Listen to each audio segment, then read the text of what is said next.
अच्छा हकीम साहब, बहुत सारे लोगों को शिकायत होती है ब्लोटिंग की। जी, जी। कहते हैं ज़रा सा कुछ खाते हैं और बहुत ज़्यादा उनका पेट फूल जाता है और बहुत ज़्यादा अपने आप को ब्लोटेड महसूस करते हैं हर वक्त।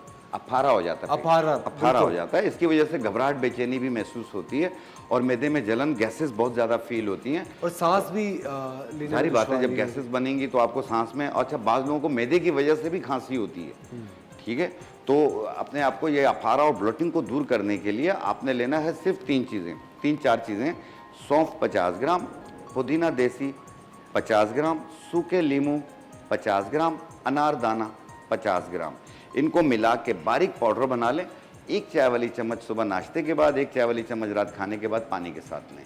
आपको 10 मिनट में आराम आ जाएगा। ये फूलना, अफारा होना, ये सब सही होगा और मुँह का ज़ायका भी बेहतर हो जाएगा।